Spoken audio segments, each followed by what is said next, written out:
నమస్కారం, welcome to I dream. ధర్మ మార్గం విత్ విజిత కార్యక్రమానికి స్వాగతం. ఈరోజు నాతో పాటు ఒక ప్రత్యేకమైన గురువు ఉన్నారు. గురువు అనాలో స్వామీజీ అనాలో నాకైతే తెలియదు. అసలు వారిని నేను పరిచయం చేయడం కన్నా వారిని వారి మాటల ద్వారానే మనందరం కూడా పరిచయం చేసుకుందాము. ఇంకెందుకు ఆలస్యం, ఇప్పుడు వారితో మాట్లాడదాం. నమస్కారం అండి. నమస్కారం. గురువు గారు అనాలో స్వామీజీ అనాలో నాకైతే అర్థం అవ్వట్లేదు. గురువు గారు అని పిలుద్దాం అనుకుంటున్నాను. పర్వాలేదంటారా? పర్వాలేదు. గురువుగా అంగీకరించినందుకు మీకు ధన్యవాదాలు. గురుగారు, మిమ్మల్ని మీరు మా ప్రేక్షకులకు ఒక్కసారి పరిచయం చేసుకోగలుగుతారా? ముందుగా మా ఆధీనంలో ఉన్నటువంటి కాలభైరవుని నేను నమస్కరించుకొని మొక్కుతున్నాను. ప్రేక్షకులకు, ఈ ఛానల్ యొక్క ప్రేక్షకులకు మరియు మన భారత భాగంలోని ఈ చూస్తున్న అందరికీ ముందుగా నమస్కారం తెలియజేస్తున్నాను. ఓం కాలభైరవాయ నమః. యదాస్తః హృదయస్థః మిథ్యం జగత్తార్కణం కాలం కాలభైరవం నమామి ఈశ్వరం.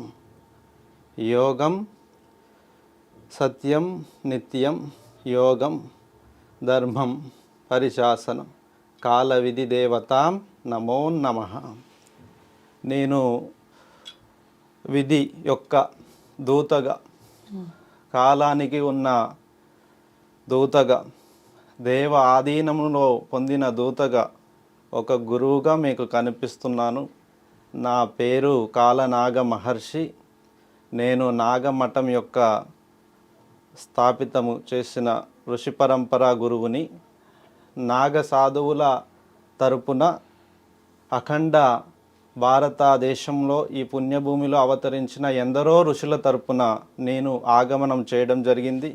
మన శాస్త్రాన్ని, మన యొక్క ధర్మ ప్రశాస్తాన్ని నలుదిక్కుల విస్తరించడం కోసం, ధర్మం యొక్క స్థాపనే ధ్యేయంగా నేను ఈ యొక్క ముందు అడుగు వేస్తూ ఆ కాలభైరవుని ఆజ్ఞ తీసుకొని రావడం జరిగింది. కుంభమేళా నుండి, మహాకుంభ నుంచి.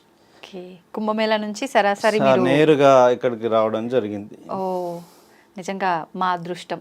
కుంభమేళా నుంచి వచ్చిన మీతో మాట్లాడడం, మిమ్మల్ని చూడడం, అది శివ ఆజ్ఞ అనుకొని ఇంత వేగంగా రావడం జరిగింది మీరు పిలవగానే. అయితే గురువు గారు, మనం మాట్లాడుకునే ముందు మీరు కాలభైరవ స్వామి అని చెప్పడం జరిగింది. మీ చేతిలో ఉన్న, అంటే విగ్రహం అనొచ్చో, దైవం అనొచ్చో, ఆయుధం అనొచ్చో, నాకైతే తెలియదు. కానీ ఇప్పుడు మామూలుగా స్వామీజీల చేతిలో, గురువుల చేతిలో ఏదో ఒక ఆకారంలో ఉంటుంది, ఏదో ఒక వస్తువు. అది కట్టెదే కావచ్చు, లేకపోతే లోహందే కావచ్చు. కానీ ఏకంగా మీ చేతిలో దేవుడి విగ్రహమే కనిపిస్తోంది. ఏంటండి ఇది? విధి రాతను రాసే ఆ కాలునికి గుర్తుగా ఈ రూపం మనకు కనిపిస్తుంది. ఇది సమస్త జీవులపైన, జీవుల రాతలపైన ఉన్నటువంటి ఆ కాలభైరవుని అంశ, ఆ కాలుని అంశ చేతి ద్వారా రాస్తూ నిర్వహిస్తూ కాల పాశుపతాస్త్రము అని దీన్ని ఋషులు పిలుస్తారు. ఈ ముద్రణ ఋషుల ద్వారా వచ్చింది. దీన్ని మేము ప్రత్యేకంగా మా యొక్క విద్యలో భాగంగా మేము ఈ అస్త్రాన్ని మేము వాడుతున్నాము. ఈ అస్త్రం మాకు దక్కిన, మాకు నిర్వహణలో, పూజలలో, హిమాలయాల్లో చేసే పూజల్లో కానీ, వివిధ నదులలో జరిగేటువంటి పుష్కర అంశాల్లో కానీ, పుష్కర కాలాల్లో దీనికి అభిషేకములు చేస్తూ మా తపోనిష్టత మొత్తం దీనిపైన మేము నిర్వహించుకుంటుంటాము. ఇది మా ప్రాణంతో సమానంగా ఈ అస్త్రాన్ని, ఈ అస్త్ర ధర్మాన్ని మేము ఆచరిస్తున్నాము. అంటే ఇప్పుడు దీన్ని మీరు ఎక్కడికి వెళ్తే అక్కడికి తీసుకెళ్తూ ఉంటారు? ఈ అస్త్రానికి ధర్మం ఉంటుంది. అస్త్రానికి కూడా ధర్మం. ఈ అస్త్రముకి ఉన్న ధర్మాన్ని మేము ఆచరిస్తున్నాము కాబట్టి. ఎటువంటి ధర్మం అండి అది? ధర్మము పేరు చెప్పగానే ఆది దైవం శివుడు గుర్తొస్తాడు. ఈ భూమిపైన మొదటిగా అవతరించినటువంటి దేవతలందరికీ ప్రశస్తమైనటువంటి మొదటి ధర్మగురువు, మొదటి ధర్మ దైవము. ధర్మం అనే శాస్త్రానికి నిలువెత్తు రూపం శివుడు. ఆయన లయకార్యుడు. సర్వము భూతమైన, ప్రేతమైన, దేవతాదాదులైన ధర్మం పక్షాన నిలబడ్డ వారందరికీ వరాలు ఇచ్చాడు. హ్మ్. మంచి వాళ్ళైనా, తెలిసిన వారైనా, తెలియని వారైనా, అజ్ఞానులైనా, గొప్పవాళ్ళైనా ఆ. అందరినీ సర్వ సౌభరణ తత్వం వైపు నడిపించినటువంటి మహాగణుడు ఈ యొక్క భారతభవనిలో మొదటి దేవుడు, ఆది దేవుడు, ఆది యోగి, ఆది గురువు, ఆ సాక్షాత్ పరమశివుడే ధర్మశాస్త్రానికి రూపం. హ్మ్. ఆయనే ధర్మం యొక్క మొదటి నిర్వహణ చేసినటువంటి మా యొక్క ఋషుల గురువు. హ్మ్. ఋషుల గురువుగా ఆయననే. ఋషుల గురువు. ఈ భారతావని శివాజ్ఞ లేనిదే చీమైనా కుట్టదు అని ప్రజలందరిలో ఉంది ఆ నానుడి. అవునండి. ఈ జననం శివాజ్ఞ హ్మ్. తో వచ్చిందే, ఈ మరణం శివాజ్ఞతో వచ్చిందే అని హ్మ్. కాలాన్ని రాసే కాలభైరవుడిగా ఆయన ప్రశాస్తి మనలందరి జనులలో ఉంది. ఉంది. ఓకే. అయితే ఇప్పుడు ధర్మం అన్నారు. అవును. అయితే ధర్మాన్ని సృష్టించిందే ఆ పరమశివుడు అన్నారు. అవును. ఇప్పుడు అందరం కూడా ధర్మ మార్గంలో నడవాలి. ప్రతి ఒక్కరము ఆచరించే విధానం కానీ వెళ్ళే ఆ తీరు కానీ అంత ధర్మంగా ఉందంటారా? అసలు ఎలా వెళ్ళాలి ధర్మంగా? ధర్మము అంటే చాలామంది అనుకుంటున్నారు దానం చేసేదాన్ని మాత్రమే ధర్మంగా చెప్పుకుంటున్నారు. దాన ధర్మమనా? దానాలను చేయడమే ధర్మం అనుకుంటున్నారు. Okay, okay.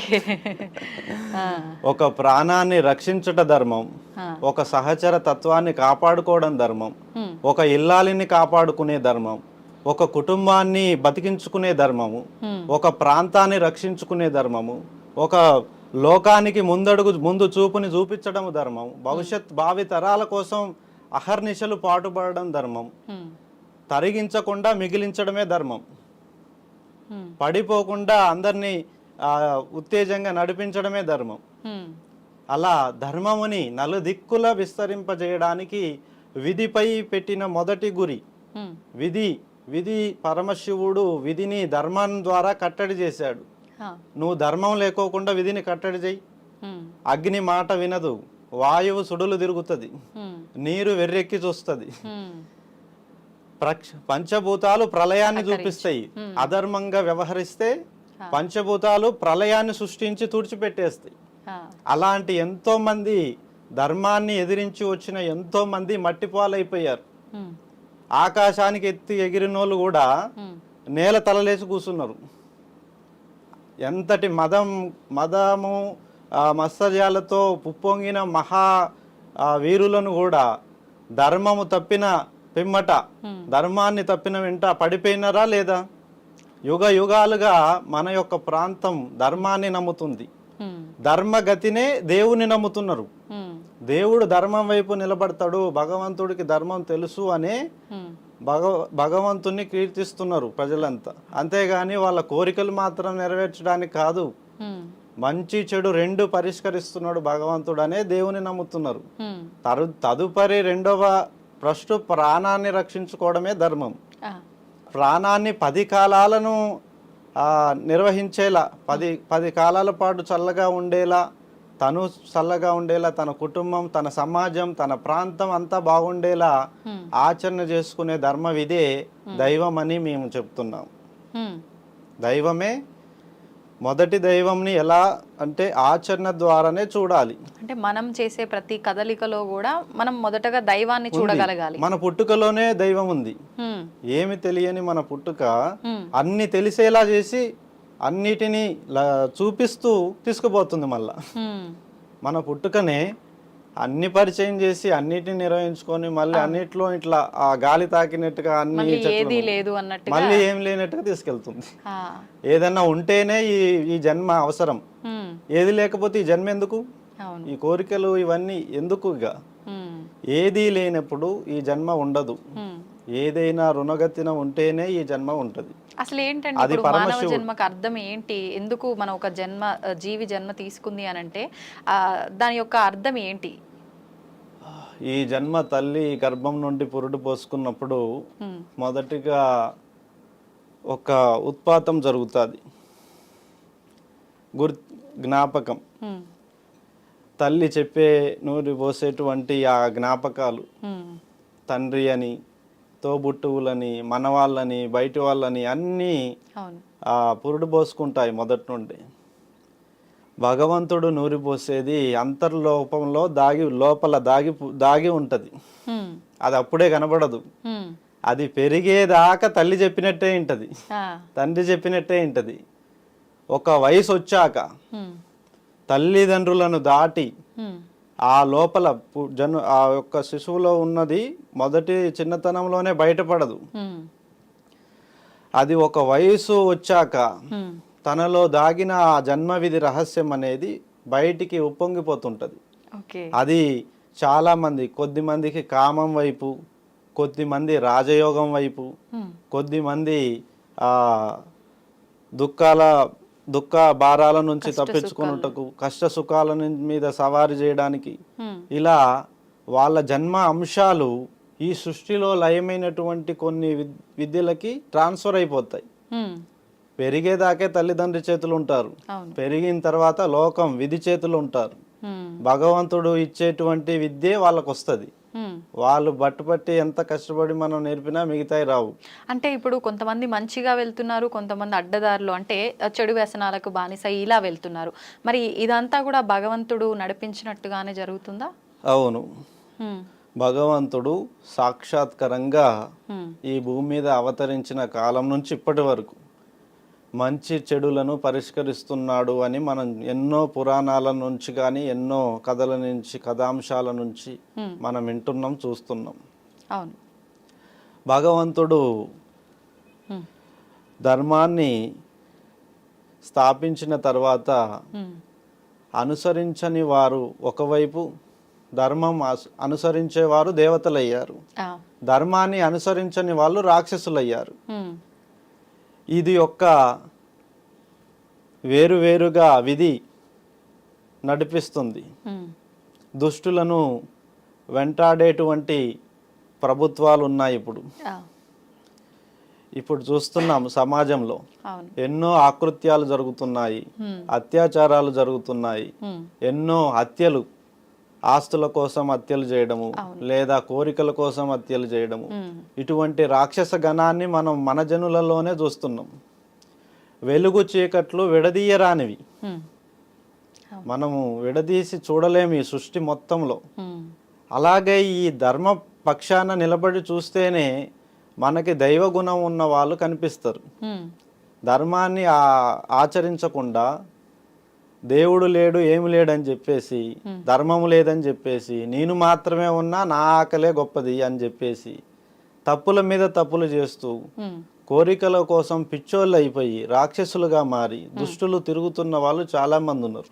వాళ్ళని కంట్రోల్ చేయడానికి ఇప్పటికీ ప్రభుత్వాలు, నాయకులు ఎంతోమంది హ్మ్. ఎన్నో కట్టుబాట్లతో ధర్మశాసనాలు, న్యాయపీఠాలు, అప్పుడే కదా న్యాయస్థానాలు ఇవన్నీ అవతరించాయి. అవునండి. పాపాత్ములను, దుర్మార్గులను, దుష్టులను కట్టడి చేయడం కోసమే హ్మ్. ఈ యొక్క ధర్మాత్ములు, గురువులు, హ్మ్. దేవతల యుగం నుంచి ఇలా కట్టడి చేసుకుంటూ వస్తున్నాం. ఆ. అలా కట్టడి చేయడం వల్లనే ఈరోజు ప్రజలు హ్మ్. సుభిక్షంగా బతకగలుగుతున్నారు, ప్రశాంత జీవనాన్ని పొందగలుగుతున్నారు. అంటే ఖచ్చితంగా ఇది భగవంతుడు ఆడిస్తున్న ఒక ఆటే, మంచైనా చెడైనా ఏదైనా. 2 చేతులు ఇచ్చాడు తల్లి, హ్మ్. హ్మ్. ఒక చేత్తో పని చేయమంటాడు, హ్మ్. ఇంకో చేత్తో ఆపమంటాడు. హ్మ్. ఎందుకంటే లిమిట్స్ ఉంటాయి. ఆ. లిమిట్స్ ఇప్పుడు ఎవరికి ఏ రుణగతిన ఎంత వెళ్ళాలో అంతవరకే వెళ్ళాలి తలరాత. హ్మ్. హ్మ్. ఏ జీవుడికైనా అది వర్తిస్తుంది. అంటే తలరాత అనేది నమ్మొచ్చంటారా? ఉందా తలరాత? తలరాత ఉంది. హ్మ్. తలరాతని మళ్ళీ తిరగరాయొచ్చు అంటుంటారు కదా, అందుకేగా కుదురుతుందంటారా? శివయ్యకి 3వ కన్ను ఎందుకుంది? ఆ. ఆయన మనకి వరాలను హ్మ్. ఇస్తూ మారుస్తున్న కథలు ఎన్నో ఉన్నాయి. హ్మ్. మనకేదైనా లభించకపోతే ఆ పరమశివుణ్ణి వేడుకొనగా హ్మ్. అతను మన తలరాతలో ఆ యోగమును రాస్తాడు. హ్మ్. మనం చేసే పూజల వల్లనో, ఆ వేడుక ద్వారా వేడుకోవడం వల్లనో హ్మ్. యోగము నీకు లేదు కదా తీసుకో అంటాడు, మళ్ళీ రాస్తాడు. ఆ. అందుకే కదా కాలం ఉంది. హ్మ్. కాలము అనేది పరీక్షించడానికి, హ్మ్. పర్యవేక్షించడానికే, నిర్వహించడానికి. నిర్వహణలో ఏదన్నా ఒక కాలంలో జరిగిన తప్పులని మరొక కాలంలో మనం సవరించుకోవచ్చు. ఒక జన్మలో చేసిన తప్పులని మరొక జన్మలో తొలగించుకుంటున్నారు. హ్మ్. ఒక 100 తప్పులు చేసిన వాడు ఒక పుణ్యకార్యంతో మళ్ళీ పేరు మార్చుకుంటున్నాడు. హ్మ్. అలా భగవంతుడు చెడు వాళ్ళని మంచిగా మార్చడానికి అవకాశాలు ఇస్తున్నాడు. తలరాత రాసుకోవచ్చు కూడా. హ్మ్.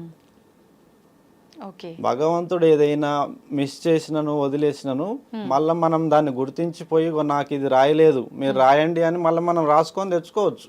తలరాతను తిరిగి రాసుకోవచ్చు. అంటే ఇది ధర్మంగా నడుచుకున్న వాళ్ళకే వర్తిస్తుందా? ధర్మాన్ని అనుసరించే వాళ్ళకే ఈ తలరాత తిరిగి రాసుకోవచ్చు. ఓకే. ఓకే. ధర్మాన్ని తప్పి నేను నా కోరికలే మూలము, నా ఇష్టమే ప్రధానము, హ్మ్. లోకం కనబడక, తల్లిదండ్రులు కనబడక, భార్య పిల్లలు కనబడక తిరుగుతున్న విర్రవీగుతున్న దుష్టులకి ఆ. ఆ తలరాత రాయడు. వాళ్ళని అంతం కోరుతుంది విధి. విధి అంతమే కోరుకుంటుంది. ఓకే. ప్రజలు అందరు కూడా వారు తొందరగా పోతేనే బాగుంటది, మనం ప్రశాంతంగా బతుకుతున్న దాంట్లో వాడొచ్చి మొత్తం అగ్ని బీజం వేస్తున్నాడని ప్రజలంతా వారి చావునే కోరుకుంటారు, దుష్టుల చావులనే కోరుకుంటారు. ఓకే.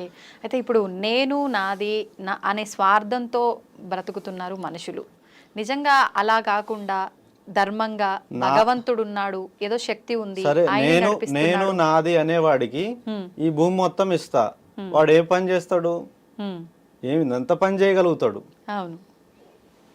నేను నాది అనుకుంటే సరిపోదు, దాన్ని కాపాడుకోవాలి. ఆ.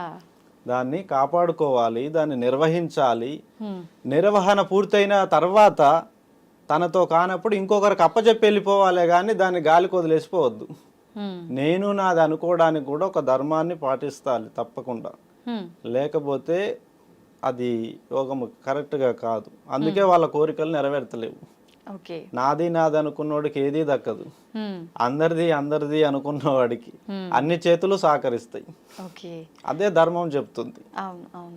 అయితే ఇప్పుడు మన తలరాతలో ఉన్నదాన్ని మార్చుకోవడం కోసం మనం భగవంతుని ఆరాధించాలా, లేదు అంటే నేను ఇప్పుడు ఉన్న జన్మలో మంచి ఉత్తమంగా బతకాలి, అనుకున్న లగ్జరీ లైఫ్ లీడ్ చేయాలి అంటే భగవంతుని ఆరాధించాలా? అసలు ఎందుకు భగవంతుని ఆరాధించాలి? ఇది మన జన్మాంతరాలను తవ్విదీసి చూసుకునేటువంటి మన ఆత్మ పరీక్ష హ్మ్. ఈ ఆ ప్రశ్న అనేది. హ్మ్. ఇదే ప్రశ్న యోగులు స్వీకరించుకొని హ్మ్. విధిని, ఆచరణే దైవం, హ్మ్. మొదట ఆచరణలోనే దైవాన్ని తీసుకొని ధర్మం వైపు గురిపెట్టి అస్త్రాన్ని నడిపించారు. హ్మ్. మన ఆచరణలో దైవం ఉండి మన ఆచరణలో ధర్మ ప్రక్షాళన నిలబడి ఉంటే హ్మ్. సమస్త జీవులు పరిచయం అవుతాయి, ఆ. సమస్త యోగములు మనకి కలుగుతాయి. హ్మ్. కానీ ఎందులోనూ పడకోకుండా హ్మ్. నీకు అనువైన నువ్వు ఏదైతే లక్ష్య సాధన ఉంటుందో లక్ష్య సాధన వైపు మాత్రమే గురి పెట్టాలి. ఆ. వీళ్ళు చాలామంది చెప్పేది ఒక ధర్మాన కోరుకుంటారు, ఇంకో ధర్మం వైపు పాటిస్తుంటారు. అవును. ఆచరణ దోషం వల్ల వాళ్ళు కోరుకున్నవి జరగట్లేదు. హ్మ్. ఎటువైపు మన కన్ను పెడతామో అటువైపే పని అవుతుంది, ఆ. ఎటువైపు మన చెయ్యి పెడుతుంటామో అటువైపే పని అవుతుంది. అందుకే ఆచరణలు పుట్టుకొచ్చాయి అక్కడి నుండే. హ్మ్. మన దృష్టిని బంధించేటువంటి ఆచరణ ఒకటి ఉంది, హ్మ్. కర్మలను శాసించే విధానం ఆచరణ ఒకటి ఉంది. ఆ. అందుకే దాని నుంచే ఈ పూజ నియమాలు, పూజలు చేయడము, ఆ పూజలను కోరుకొని నియమాలు చేయడము, హ్మ్. రకరకాలుగా పూజలు, విధి విధాలుగా ఆచరణలు, అవును. ఎన్నో రకాలుగా ఆచరణలు కనిపిస్తున్నాయి, అబ్బురపరుస్తున్నాయి. అవును. అందులో ఆ సరైన దృక్పథంతో చేసిన వాళ్ళకేమో అవి అనుకున్న కోరికలు నెరవేరుతున్నాయి భగవంతుని పూజించగా. హ్మ్. మిగతా వాళ్ళ పరిస్థితి హ్మ్. నామమాత్రంగా ఉంటుంది, మళ్ళీ ఇంకొక ఆచరణ చేస్తున్నారు. హ్మ్. అలా జరుగుతూ ఇప్పుడు ఇలా అంటే ఇప్పుడు మీరు చెప్పిన దాన్ని బట్టి శివుడే అన్నిటికీ మూలం, శివుడి నుంచే ఇవన్నీ కూడా ఉద్భవించాయి అని చెప్పి, అయితే ఆరాధించాలి అనుకుంటే శివుడిని ఒక్కరినే ఆరాధిస్తే సరిపోతుందా, మిగతా అన్ని దేవుళ్ళని ఆరాధించాల్సిన అవసరం ఉందా? సాక్షాత్తుగా భగవంతుడు శివుడే ఒక్కో ఆచరణకు ఒక్కో రూపాన్ని నమ్మమని చెప్పాడు. ఆహా. ఇప్పుడు ఒక్కో ఆచరణకు ఒక్కో రూపాన్ని ఇవ్వాలి, అప్పుడు వాళ్ళు తొందరగా గుర్తుపట్టగలరు. హ్మ్. ఇప్పుడు ధనాన్ని సూచించడానికి లక్ష్మీదేవతను చూపెడుతున్నారు అందరూ. అవును. లక్ష్మీదేవత దగ్గరే అంత ధనం ఉంటుందని ప్రజలకు ఎలా తెలుసు? ఏదో ఒక ఆధారం, లింక్, వస్తుంది. ఒక రూపాంతరం నుంచి లింక్ తీసుకుంటారు. ఎవరికైతే ఆ వేదనతో బాధపడుతుంటారో వారు ఆ రూపాన్ని అలా టచ్ చేయడమే. ఆ రూపాన్ని అలా టచ్ చేయడం వల్ల ఆ లక్ష్మీదేవత శివునిలో ఐక్యమైనప్పుడు ఆ యొక్క రాత మార్చబడుతుంది. వాళ్ళు కోరుకున్నవి తదాస్తు, దేవతలు కూడా తదాస్తు అంటారు. వాళ్ళు అలాగే కామానికి ఒక దేవత. కామము అంటే సౌఖ్యం, మన ఆనందము, కోరికలు తీర్చడాన్ని కామం అంటారు. అది ఆ దేవతలు కూడా ఉంటాయి. ఇప్పుడు నాకు ఈరోజు మంచి నిద్ర పట్టాలని నేను కోరుకున్నాను, అలాంటి మన శరీరం అలా మారిపోతుంది. అలా నాకు ఈ యొక్క మంచి భుక్తము, నాకు భోజనం కావాలి అని కోరుకున్నాను, అలాంటి దేవతలు కూడా ఆశీర్వదిస్తుంటాయి. అట్లా అలాగే ఇప్పుడు పగ తీర్చుకోవడానికి చాలామంది కూడా పగ తీర్చుకోవడానికి హనుమాన్ని కానీ లేదా కాలభైరవుని కానీ వీరభద్రుని కానీ కాళీ దేవతను కానీ ఉగ్ర రూపాలను కానీ కూడా నరసింహస్వామిని కానీ విష్ణుమూర్తిని కానీ మొక్కుతుంటారు. వాడు నన్ను చాలా ఇబ్బంది పెట్టాడు, వాడికి ఏదో ఒకటి జరగాలి, జరిగితేనే నేను నమ్ముతా అని చెప్పి ఆయనలో మొక్కుతుంటారు. కానీ వాళ్ళు ధర్మపక్షాన నిలబడి పోరాడి అడగాలి. అలాంటివి కోరికలు కూడా ధర్మ ప్రకారంగా అడిగితే దాన్ని దేవతలు ఇస్తాయి. దేవతలు ఇలా మనం ఎన్నో రూపాలు మన యొక్క ఆచరణలు ఏదైతే కోరుకుంటామో వాటికి రూపాలుగా ఈ దేవతలు అవతరించాయి. అంతేగాని సమస్తము శివుడిలోనే ఉన్నాయి. శివుడిలోనే సమస్తము నిక్షిప్తమై ఉందని ఆ దేవతలే చెప్పారు ఋషులకి. ఇప్పుడు శివుణ్ణి ఆరాధించే వాళ్ళకి ఎక్కువ కష్టాలు పెడుతుంటాడు, పరీక్షలు పెడుతుంటాడు, అన్ని ఎదుర్కొన్న తర్వాతే ఆయన అనుకున్నది మనకు ఇస్తాడు అని చెప్పంటారు. నిజం, కష్టాలు పెట్టేది శివుడు కాదు. ఇది చెప్పబడిన వాస్తవము లోతుగా చెప్పాలి. ఇప్పుడు కష్టాలు పెట్టేది శివయ్య కాదు, అవి పరీక్షలు, పర్యవేక్షణలు. పర్యవేక్షణలో వీళ్ళు తెలుసుకోవడం కోసం, వాళ్లకు తెలియడం కోసం ఎటువైపు నిలబడితే ఎంత బరువు ఉందో తెలుస్తుంది. మేలు కోరి 10 మంది మేలు కోరి ధర్మపక్షాన నిలబడితే 4 పనులు దొరుకుతాయి, ఏదో ఒక పని ద్వారా అభివృద్ధి అవ్వచ్చు. అలా ధర్మపక్షాన నిలబడిన వారికి ఎటువంటి పరీక్షలు పెట్టడు శివుడు. ధర్మపక్షాన లేని వాళ్ళకే ఆ కష్టాలు. అంతేగాని శివుని యొక్క శివుడే పరీక్షలు పెడుతున్నాడు అనేది కరెక్ట్ కాదు. అది మనం కోరిక యొక్క వాస్తవం ఎంత ఉంటుందో, ఎంత లోతుగా ఉంటుందో మన కోరిక, అంత లోతుగా తీసుకెళ్లి చూపిస్తాడు, పరిచయం చేస్తాడు. నువ్వు ఈ కోరికను నెరవేర్చుకుంటున్నావు అంటే అది మామూలు విషయం కాదు, దాని నిర్వహణ ఇలా ఉంటది అని భయాన్ని భక్తిని రెండింటిని భావంగా చూపిస్తాడు ఆయన, చూపించిస్తాడు శివుడు. ఇప్పుడు మీరు అన్నట్టుగా ధర్మపక్షంగా లేని వాళ్ళకి ఇలాంటి పరీక్షలు పెడతాడు అని అన్నారు కదా, కానీ సామాన్యంగా భక్తులంతా నమ్మేది ఏంటి అంటే, ఇప్పుడు ఎక్కువ డబ్బు ఉండి అన్యాయంగా డబ్బు సంపాదించిన వాళ్ళే బాగుంటారు, ఏ ఇబ్బందులు ఉండవు, అన్ని రకాలుగా భగవంతుని పైనే ధ్యాస పెట్టుకొని నిత్యం పూజలు చేస్తూ ఆలయాలకు వెళ్తూ ఉన్న మేము మాత్రమే ఇలా ఉన్నాము అని మాత్రమే ఎక్కువగా భావిస్తుంటారు కదా. మరి నిత్యము ఆలయాలకు వెళ్తున్నారు, నిత్యం పూజలు చేస్తున్నారు అని అలా అని ఎన్ని చేసినా కూడా దేవుడు మాకు అనుకూలత చేయట్లేదు అనుకుంటున్నారు. కానీ వాళ్ళ చేతి నుంచే రాత రాయబడుతుంది. వాళ్ళు గ్రహించాలి, తప్పుని మూలముని వాళ్ళు గ్రహించాలి. ఆ గ్రహించే దశకాలు ఒక ఆలయంలోనే నిక్షిప్తమై ఉండవు. ఒక్కో జీవికి తన సమయం అయిపోయినప్పుడు మరో వ్యక్తి వచ్చి పురుడు పోసి వెళ్తుంటాడు. ఒకరి తరం కానప్పుడు మరొకరు వచ్చి ఆ ధర్మాన్ని మార్చి వెళ్తుంటారు. రామునికి ఆంజనేయుడు ఒక దూతగా కలిసి పరిచయం అయ్యి ఆ చివరికి ఆ యుద్ధాన్నే మలుపు తిప్పించాడు, గెలుపుని తెప్పించాడు. ఆంజనేయుడు లేని రామాయణం మనకి బాధగా అనిపిస్తుంది. అప్పటి వరకు రాముడు కూడా వెతుకుతూనే ఉంటాడు తన ఆత్మీయులు ఎక్కడున్నారని, ఎవరు దొరకరు. విధి పక్షాన ఒక దూతగా ఆయన మరొకరు వచ్చి తన రాతలో చేరి తన గెలుపుకు కారణమయ్యారు. అలా అన్ని వాళ్ళలోనే నిక్షిప్తమై ఉండవు. వాళ్ళ యొక్క భావాలు నెరవేర్చబడేవి. మిగతా వాళ్ళు కదిలించినప్పుడు వారి ద్వారా వాళ్ళు తెలుసుకొని లక్ష్యాన్ని సాధించగలరు. ఓకే. అన్నీ మనతోనే జరగవు. ఇప్పుడు నేనే ఉన్నాను, ఈ ఆశ్రమం నేనే తయారు చేయలేదు కదా. ఇప్పుడు ఎంతో మంది సిద్ధులు ఉన్నారు, వాళ్ళు ప్రతిష్ఠించిన శివలింగాలన్నీ వాళ్ళే తయారు చేయలేదు కదా.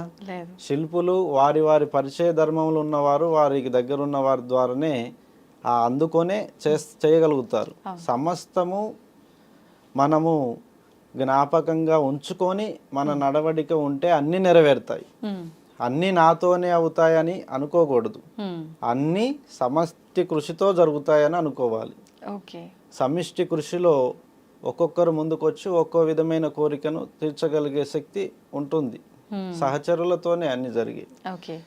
ఇప్పుడు తలరాత అన్నాము ఇందాక, ఆయనే తలరాత రాస్తాడన్నాం. మనం ధర్మంగా ఉంటే దాన్ని మనం తిరగ రాసుకునే అవకాశం కూడా మన చేతుల్లో ఉంది అనుకున్నాం. అసలు ఈ తలరాత అనేది ఈ వ్యక్తికి ఇలానే అని చెప్పి ఎలా రాయబడుతుంది, ఎలా డిసైడ్ చేస్తారు అట్లా? కాలరాత, ప్రతి పదార్థానికి ఒక కాలం ఉంటుంది, ఆరంభము అంతము. వాటి ఆచరణలకు సహచరులు తోడైతే మరింత బలం చేరుతుంది. ధర్మం పక్షాన నిలబడితే నలుగురు సహచరులు కదిలొస్తారు. మనం ఆచరణ అనేది సాక్షాత్ ఆ దైవం నుంచి తీసుకుంటాం. దైవం మనకే వచ్చి పట్టలేడు కదా. మన పక్కన ఉన్న ఎవరో ఒకరికి ఆవహించగలడు. ఆవహించి వారి సమయాన్ని మనకిచ్చి గెలిపిస్తారు. అలా సాధ్యమేనా? ఆవహించడం సాధ్యం అవుతుంది. ఇప్పుడు మనం అంతా కలిసి కేసీఆర్ని తెలంగాణ ఉద్యమంలో ఓట్లేసి గెలిపించారు కదా, ఆయన పోరాడినందుకు. తర్వాత ప్రజా అధికారం ఎటు మళ్ళింది, మళ్ళీ మరొకరిని చూశారు, మళ్ళీ మరొకరిని చూస్తున్నారు. అంటే వాళ్ళ యొక్క రుణమును వెతుక్కొని ఎవరెవరు వస్తున్నారో, ఎవరెవరు మనకి ఆశయాలను నెరవేర్చగలరో నమ్మి వాళ్ళకే ఇస్తున్నారు. అంటే ధర్మం వైపు నిలబడిన వాళ్ళు ఎప్పటికీ గెలుస్తూనే ఉంటుంటారు, వస్తూనే ఉంటుంటారు. మళ్ళీ ఓడినా తిరిగి వస్తూనే ఉంటారు. ఒక సమయం పోయినా మళ్ళీ ఇంకో సమయం అవకాశం ఇస్తూనే ఉంటుంది విధి. ఆ విధంగా సాధించుకోవచ్చు. ఓకే. పునర్జన్మ ఉంటుందంటారా మనిషికి? మళ్ళీ మనిషి రూపంలోనే జన్మ తీసుకునే అవకాశం ఉంటుందంటారా? పునర్జన్మలు ఉంటాయమ్మా. అది ఎంతో తపము, వేదన, ఈ భూమికి మన రుణం ఉంది అని సిద్ధపడిన వాళ్ళకి ఆ యొక్క అవకాశం దొరుకుతుంది. అన్ని కోరికలు తీర్చుకున్నాను, నా కథ అంతా ముగిసింది అనుకునే వాళ్ళకి పునర్జన్మలు ఉండవు. ఇంకా తపం, ఈ సరిపోలేదు, ఈ జన్మ సరిపోలేదు, మరో జన్మలో ఇంకా నిర్వహించాలి. తనివి తీరని ఆరాటము, ఈ భూలోకం పైన ప్రేమ తిరిగి తిరిగి అది మళ్ళీ పుట్టించగలదు. ఒకవేళ పుట్టినా అంటే ఇప్పుడైతే ఏదైతే బంధాలు బంధుత్వాల మధ్య ఉన్నారో, ఏదైతే ఆశతో బతకాలని అనుకున్నారో అవే ఆశలతో అవే బంధుత్వాల మధ్య పుట్టే అవకాశం ఉంటుందంటారా? కోరుకున్న అంశాలు వేరు, పునర్జన్మల్లో ఉండేది కాంక్ష. ఒకరి తరంలో నెరవేరని కాంక్ష ఇంకొకరి తరంలో నెరవేరుతుంది. ఇప్పుడు ఈ భూమిలో దొరకని ఫలాలు మరొక భూమిలో దొరుకుతాయి. ఇక్కడ దొరకని రుచులు అక్కడ దొరుకుతాయి, అక్కడ దొరికే రుచులు ఇక్కడ దొరకవు. అది ఖచ్చితంగా మారిపోతాయి. తర్వాత జన్మలో ఆ కాంక్ష నెరవేరుతుంది. కానీ సన్నిహితులు అనే వాళ్ళు వేరు వేరు రూపాల్లో వేరు వేరు కాలాలకు విభజించబడిపోయి ఉంటారు. అందువల్లనే పునర్జన్మలను పట్టి చూపించలేకపోతున్నారు. ఉంటాయని తెలుసు కానీ ఆధారితంగా చూపడానికి అవకాశము విధి లేకోకుండా చేసేసింది. అందువల్ల విధిని దాటి చూపించాలి అది. అయితే ఇప్పుడు మీరు అన్నదాన్ని బట్టి ఖచ్చితంగా ఈ జన్మలో ఏ ఆశతో ఏ కోరికలతో చనిపోయారో, ఏ బంధాలతో ఉన్నారో అది మళ్ళీ వచ్చే అవకాశం లేదన్నారు. కానీ చాలా వరకు ఇప్పుడు ఎవరైనా ఇంట్లో పెద్దవాళ్ళు చనిపోతే మళ్ళీ వాళ్ళ కొడుకుకి కొడుకుగానో కూతురుగానో వాళ్ళ మనవడు మనవరాళ్ళుగా అలా మళ్ళీ పుడతారు అని చెప్పి, వాళ్ళే పుట్టారు అని చెప్పి నమ్ముతుంటారు కదా, అదంతా ఒక అపోహలది. అది ఆశీర్వాదము. వాళ్ళ యొక్క తాతలు ముత్తాతలు మళ్ళీ వాళ్ళ మనవాళ్ళ కడుపులలో పుట్టాలని వాళ్ళ ఆశీర్వాదం కోరుకుంటారు. ఓకే. వాళ్ళకి చెప్తారు కూడా, హ్మ్. మనవడా నేను చచ్చి మళ్ళీ నీ కడుపులోనే పుట్టాలని ఉందిరా అని చెప్పి హ్మ్. ఆ చిన్న పిల్లాన్ని దగ్గర తీసుకొని అలా అద్దుకొని చెప్తుంటారు. హ్మ్. హ్మ్. వాళ్ళకి వాళ్ళ తాతే పుట్టాడు అనుకుంటారు తర్వాత. ఆ!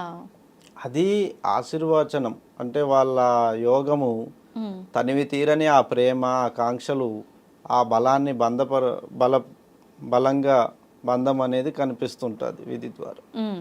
ఇప్పుడు చనిపోయిన వాళ్ళని ఎక్కువగా అంటే కాకి రూపంలోనే భోజనం కాకికి భోజనం పెట్టడం గానీ, ఎక్కువగా మనం పోల్చామంటే మన ఇంటి పైకి ఒక కాకొచ్చిందంటే ఎవరైనా చనిపోయిన వాళ్ళు ఆ రూపంలో వచ్చారు ఇంటికి అని చెప్పి ఇలా మాట్లాడుతూ ఉంటారు. ఎందుకు అవును. ప్రత్యేకించి కాకినే ఇలా పితృదేవతలకు సంబంధించి మాట్లాడుతూ ఉంటారు? కాకి నలుపు వర్ణంలో ఉంటుంది. దాని చూపు నలుదిక్కులను చూసుకొనే ఏదైనా ముట్టుకుంటుంది అది. హ్మ్. అది ఒక దిక్కును చూసి తినేపోయే సహజ జీవి కాదు. ఆ! 4 దిక్కులను పర్యవేక్షించి పోయి ముట్టుకునేటువంటి గుణం హ్మ్. ఉంది. హ్మ్. విధికి అది దూతగా, హ్మ్. దాని కాల ప్రశాస్తంగా చూసి దానితో మనం పంచుకుంటున్నాం ఆ అనుభూతిని. హ్మ్. మన పితృ రుణాన్ని పంచుకోవడానికి విశేషమైనటువంటి రూపం కావాలి. హ్మ్. ఆ లక్షణాలన్నీ కాకిలో ఉన్నాయి. హ్మ్. అందువల్ల అది మన కోరికకు తగిన విధంగా దాని రూపం ఉంది, హ్మ్. దాని లక్షణం ఉంది. కాబట్టి ఆ అర్హత దానికి ఇచ్చి మన పితృ రుణాన్ని దానికి ఇచ్చి మనం ఆనందపడుతున్నాం. హ్మ్. ఓకే. ఇప్పుడు పుట్టుక, చావు అన్నీ భగవంతుడి సృష్టే. ఈ మధ్యలో జరిగే ఈ ఆటంతా కూడా భగవంతుని సృష్టే. కానీ పుట్టినప్పుడు మనకు మైల అంటుంటారు. కొన్ని రోజుల పాటు, 11 రోజుల పాటు అని చెప్పి అంటారు. తర్వాత చనిపోయినప్పుడు గూడా ఆ కుటుంబం వారికైతే సంవత్సరం వరకు అని, వాళ్ళకి సంబంధించిన వాళ్ళకైతే ఆ కార్యక్రమాలు అయ్యే వరకు అని చెప్పి ఇలా చెప్తారు. ఈ భగవంతుడు సృష్టించిన సృష్టే అయినప్పుడు ఎందుకు ఇవన్నీ గూడా ఆచరించటం మళ్ళీ? మహిళ ఒక ఆచరణ ధర్మవిధిగా కనబడట్లేదు ఇప్పుడున్న పరిస్థితుల్లో. హ్మ్. ఎందుకంటే అలనాటి కాలంలో యోగులు, మునులు, ఋషులు వారి ధర్మపత్నీలు కానీ వాళ్ళ కుటుంబం కానీ హ్మ్. అందరూ ఒకే ఇంట్లో ఉంటారు. విడదీయరాని. తీయరాని ఆ బంధంలో ఉంటారు. హ్మ్. ఒక ఆశ్రమము ఇప్పుడు జమదగ్ని మహర్షి, రేణుకా ఎల్లమ్మ తల్లి చూడండి, వాళ్ళు దేవతలే కదా. అవును. వారింట్లో ఏ ఆచరణ అయినా సరే హ్మ్. వారు నిర్వహించుకుంటూ వచ్చారు. మహిళ ఉంది అని కదా హ్మ్. దూరం పెట్టడం అనేది లేదు. హ్మ్. మహిళ ఉన్నదాన్ని సాంప్రదాయంగా వ్యవహరించే ఆచరణలు ఉంటాయి. హ్మ్.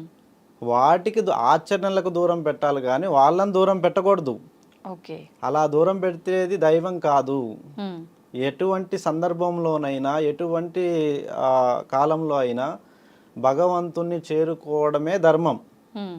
ఎందుకంటే ఇప్పుడు మనకు ఆజ్ఞ రావాలి, అవును. ఇది చేయడమే మంచి అని తెలియాలి. హ్మ్. అప్పుడు ఎలా వస్తుంది ఆజ్ఞ? హ్మ్. దూరం పెడితే వాళ్ళు ఎలా వస్తుంది? ఆ! నమ్మకాలు దూరం చేయడానికి హ్మ్. అది కొద్దిమంది సృష్టించినటువంటి వ్యవహారము. హ్మ్. వాస్తవానికి మహిళ అనేది మనము పెద్దగా కొన్ని ఆచరణలకు దూరం పెట్టాం కానీ వ్యక్తులను దూరం పెట్టరా అనేది మహిళ అనేది లేదు అది. ఓకే. ఓకే. అయితే ఇప్పుడు ఈ తంతు ఏదైతే ఇవన్నీ పాటిస్తున్నామో, చనిపోయినప్పుడు కూడా మనిషి చనిపోయిన దగ్గర నుంచి మనిషి చనిపోయినప్పుడు ఆ! అతని జ్ఞాపకాలను ఆ, ఒకేసారిగా మనం విడిచిపెట్టలేము. అవును. కాబట్టి దానికి కొన్ని దినములు అనుచరణ చేయడం, హ్మ్. కొన్ని దినములను వారికి జ్ఞాపకంగా చేసుకునే ఆచరణను అది దినకార్యములు అంటారు. హ్మ్. దినకార్యములు పూర్తయిన పిమ్మట వాళ్ళు సకలము నిర్వహించుకోవచ్చు. హ్మ్. అంతేగాని సంవత్సరంతపు మహిళ అనేది లేదు దానికి. ఈ కార్యక్రమాలు అయిపోయిన అది తర్వాత యథావిధిగా చేసుకోవచ్చు. పుట్టుక కూడా అలాగే. హ్మ్. పుట్టుకలో కూడా తల్లి స్నానం చేయాలి, హ్మ్. బిడ్డ స్నానం చేయాలి. అప్పుడు వారి నుంచి వచ్చేటువంటి ఆ పుట్టుక నుంచి వచ్చిన ద్రవ్యముల వాసనలు చుట్టుపక్కల అందరినీ ఆకట్టి వేయబడుతుంటాయి. హ్మ్. అందుకే బిడ్డల దగ్గర, తల్లి దగ్గరకు కానీ శిశువు దగ్గరకు కానీ ఇతరులను కూడా చెప్పులు వేసుకొని రానివ్వరు, కాళ్ళు చేతులు కడుక్కొని పట్టుకొనివ్వరు. పిల్లలను కూడా ఇన్ఫెక్షన్స్ వస్తాయి. అవును. ఆచరణ మహిళ అనేది వారి యొక్క శ్రేయస్సు భద్రత కోసం పెట్టిందే గాని హ్మ్. భగవంతుడికి దూరం చేసే విధానం అక్కడ లేదు. హ్మ్. పుట్టుక నుంచైనా చావు నుంచైనా భగవంతుణ్ణి దూరం చేసే విధానం ఎందులోనూ లేదు. హ్మ్. భగవంతుడి ఆశీర్వాదమును మనం తీసుకోవచ్చు. కానీ కొన్ని ఆచరణలు వాళ్ళ యొక్క శ్రేయస్సు, వాళ్ళ యొక్క ధర్మ రక్షణ కోసమే, బిడ్డ తల్లి రక్షణ కోసమే ఆ 11, 21 రోజు వాళ్ళు చేసే స్నానాలు కొంచెం తంతు ముగిసే వరకు వాళ్ళని అప్పటి వరకు బయట తిరగనివ్వరు. బయట తిరగనివ్వకోకుండా పెట్టారు, కానీ గుడికి రావద్దని చెప్పి కట్టలేదు ఎక్కడ. ఓకేనా? అది ఆ మైల అంతా పోయే 21 రోజుల్లో వాళ్ళు చేసే స్నానాల ద్వారా ఆ అన్ని ఔషధాలు తెచ్చి స్నానం చేయిస్తారు. ఏది తులసి ఆకులు కానీ, ఇంకా ఇక్కడ చెప్తారు అది కొన్ని ఆకులను ఔషధాలను తెచ్చేసి వాటి ద్వారా స్నానాలు, వేడి నీళ్ళల్లో వేసి ఉడికించి ఆ వాటర్తోనే స్నానాలు చేయిస్తారు. అలా పుట్టుక మైల అనేది వాళ్ళ రక్షణ కోసం కానీ దేవుని దూరం చేసేది కాదు. 2, చావు మైల అనేది చావుని సంవత్సరికం పాటిస్తున్నారు, అది కాదు. అది దైవానికి దూరం చేయడం అనేది లేదు. అతని జ్ఞాపకాలను అతనికి అందించేంత వరకు పరిపరి విధాలుగా ఆచరణలు చేస్తూ, ఇప్పుడు పిండ ప్రదానం చేయాలి, అలాగే భోజనము భుక్తి పెట్టాలి, అలాగే అందరూ ఏడుస్తుంటారు దుఃఖపీడితులై, వాళ్ళలో ఆ దుఃఖము తగ్గాలి. ఆ దుఃఖము తగ్గేంత వరకు వాళ్ళని కొన్ని రోజుల పాటు వాళ్ళు అదే కార్యక్రమంలో దినకార్యములలో ఉండడం వల్ల వాళ్ళు దేవుణ్ణి స్మరిస్తుంటారు కానీ రాలేరు. అలా కొన్ని జ్ఞాపకాలు విడిచేంత వరకు ఆ కార్యక్రమాలన్నీ ముగిసే వరకు వారిని మిగతా కార్యక్రమాలకు రానివ్వరు. అంటే శుభకార్యాలకు రానివ్వరు. అలాగే వేరే వేరే వృత్తుల పనులకు, జాబులకు కూడా పోరు కొద్దిమంది. ఆ జ్ఞాపకాలు పట్టి పీడిస్తూ వేడుస్తుంటారు, శోకిస్తుంటారు. తల్లి చనిపోయినా, తండ్రి చనిపోయినా, బిడ్డలు ఎవరైనా కానీ ఆ జ్ఞాపకాలు విడిచేంత వరకు వాళ్ళు ఉండేది కూడా దేవుళ్ళతోనే. దైవ ఆగమన శాస్త్రాల ప్రకారంగానే ఆ యొక్క తంతు నడుస్తుంటది. అక్కడెక్కడ దూరం చేసిన ఆనవాళ్ళు ఏం లేవు. కానీ ప్రజలు తెలియని వాళ్ళు సృష్టించింది ఏంటంటే సంవత్సరం మైల అని రానవద్దని, నెల అని, సంవత్సరం అని, ఇలా సంవత్సరికాలని మొత్తం గుళ్ళకి రాకోకుండా కొన్ని అపశృతులు జరుగుతున్నాయి. అలాంటి నియమాలు ధర్మపక్షాన లేవు, వ్యవహరించబడడం లేదు. అలనాటి యుగంలో అయితే అలా అయితే నిర్వహణ లేదు. ఈ మధ్యలో వచ్చినటువంటి ఈ భూభాగంలో జరిగిన దాడుల వల్ల ముస్లిమ్స్ కానీ, క్రిస్టియని ప్రభుత్వాలు, బ్రిటిషర్స్ వచ్చిన తర్వాత మన ఆచార వ్యవహార శైలిని వాళ్ళు పూర్తిగా అడుగంటేలా చేశారు. మన గురుకులాలు, మన గురువుల ధర్మాలు, మన విధి విధానాల ఆచారాలన్నిటినీ తారుమారు చేశారు. దానివల్ల చాలా విధి విధానాలు తారుమారు జరిగి ఇప్పుడు అలా వ్యవహరించబడుతున్నాయి. ఓకే, అయితే ఇప్పుడు మీరు అన్నట్టుగా అంటే నేను ఏదో జనాలకి తెలియజేయడం కోసం నా వంతు నేను ధర్మంగా మాట్లాడి వాళ్ళకు తెలియజెప్పి వాళ్ళని ఆ మార్గంలో తీసుకెళ్లడం కోసం అని చెప్పి గొప్ప గొప్ప పదాలు మాట్లాడారు. అయితే వచ్చిన ప్రతి ఒక్కరూ ఇలాంటి మాటలే మాట్లాడతారు. అంటే ఇక్కడికి వచ్చిన వాళ్ళనే కాదు, ఇప్పుడు మనం ఎంతో మందిని చూస్తున్నాము, మన ధర్మం ఇలాంటిదని అలాంటిదని, లేదంటే ఏదో ఒక విషయం గురించి మాట్లాడడానికి వచ్చే ప్రతి సాధువులే కావచ్చు, స్వామీజీలే కావచ్చు, గురువులే కావచ్చు, వాళ్ళు ఇంకెవరైనా కావచ్చు, మాట్లాడే ప్రతి ఒక్కరూ మాట్లాడుతున్నంత వరకు వీళ్ళు నిజమే చెప్తున్నారు, అరే నిజంగా ఏదో తెలియజేయడం కోసమే సమాజం కోసం వచ్చారు వీళ్ళు అని అనుకుంటాం. కానీ ఈ వీటిల్లో కూడా చాలామంది అసలు వాళ్ళు ఉన్నారు, నిజం కాని వాళ్ళు ఉన్నారు. అసలు ఎవరు ఏంటి అనేది మేము ఎలా ఒక క్లారిటీ తెచ్చుకోవాలి? చాలా మంది వేరువేరుగా ఉన్నారు, ఇలాగే అనిపోతున్నారు అని మీరు డైరెక్ట్ గా అనేయచ్చు. రుణం లేనిది ఎవరికెవరు కలవరు. ఇప్పుడు ఒక వ్యక్తి కష్టంలో ఉన్నారు, బండి మించి కింద పడ్డారు, నేను పక్కన ఉన్నాను కాబట్టి రెస్పాండ్ అవుతా, అయ్యో నేను సాయం చేస్తే తను బతుకుతారు కదా అని. సహచర ధర్మం అనేది యోగులందరూ పాటిస్తారు. నిన్ను చూసి అంటారు, నీకు అది జరుగుతుంది, నీకు ఇది అవుతుంది, నువ్వు ఇలా అవుతావు అంటారు అని చెప్పడము కాదు, ఆ ధర్మాన్ని, ఆ గెలుపుని ఇవ్వాలి. వాళ్ళు చెప్పి వెళ్ళడమే కాదు, ఆకాంక్షను నూరిపోయడం కాదు, ఆకాంక్షను బతికించడానికి ఏదన్నా వారి రుణగతిని ఏదన్నా ఇవ్వాలి. ఇస్తేనే అవి నెరవేరుతాయి కదా. ఇప్పుడు అడవిలో పులి ఉంటుందని చెప్పారు, కానీ అది ఆయుధం ఇవ్వకుండా రక్షణకి ఏదో ఒకటి ఇవ్వాలి కదా, ఇచ్చి పంపాలి. అంటే ఇప్పుడు మీరు ఇచ్చి అన్నట్టు పంపితే నువ్వు కూడా అవుతావు, నువ్వు కూడా పెద్ద సీఎం అయినా అవ్వచ్చు.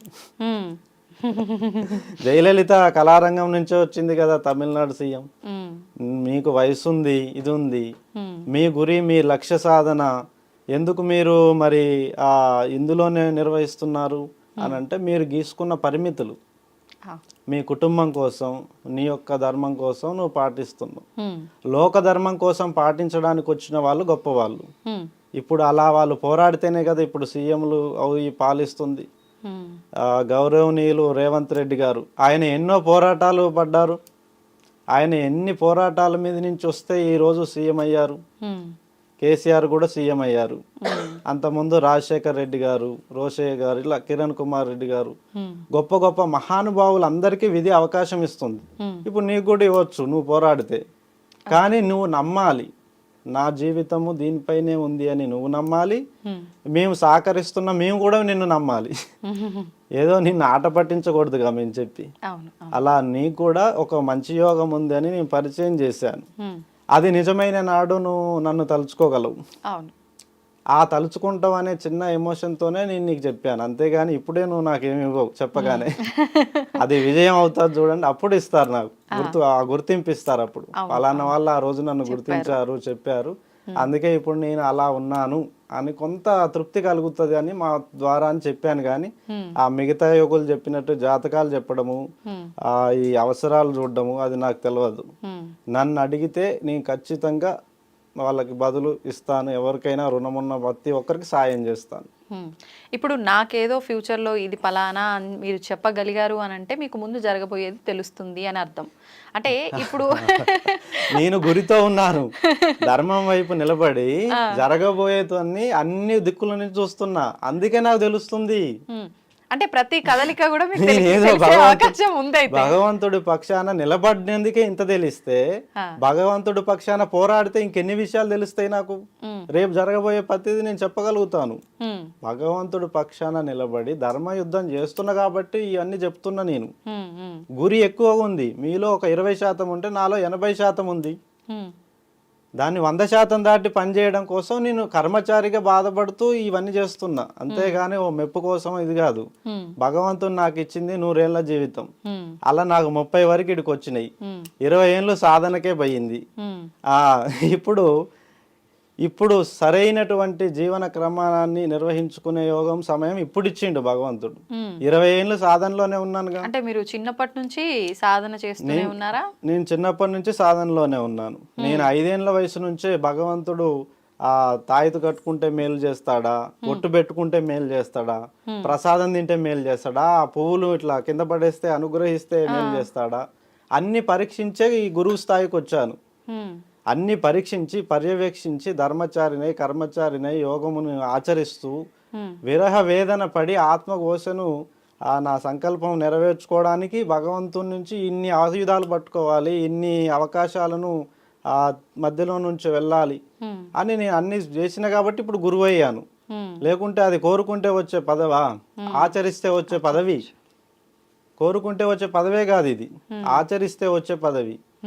మేలు చేస్తే వచ్చేది మెప్పు, అంతేగాని మేలు చేయండి ఏ గౌరవం రాదు, ఏది రాదు.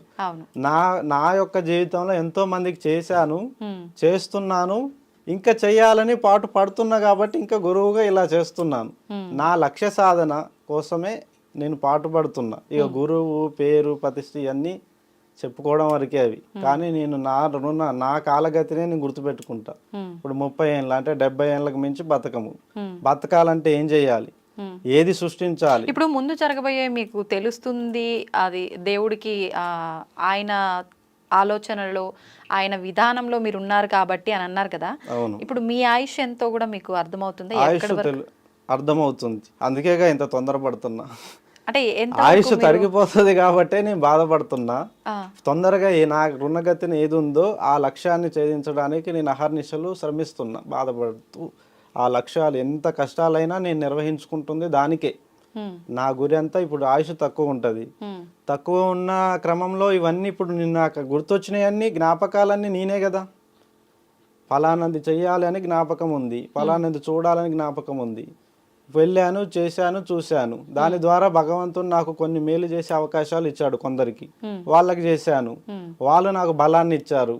మరి తిరిగి వాళ్ళ భగవంతుడు నాకు ఇచ్చాడు కదా, మళ్ళీ నేను మళ్ళీ అదే ప్రయత్నాలు చేస్తున్నా. ఇప్పుడు ఉపాసన బలం వల్ల, వారు చేసే దీక్షల వల్ల, ఉపాసనల వల్ల వాళ్ళ ఆయుష్ను కూడా పెంచుకునే అవకాశం ఉంది. వాళ్ళకి అసలు మరణమే లేని వాళ్ళు చాలా మంది ఉన్నారంటారు కదా, అలా చేసుకునే అవకాశం లేదా?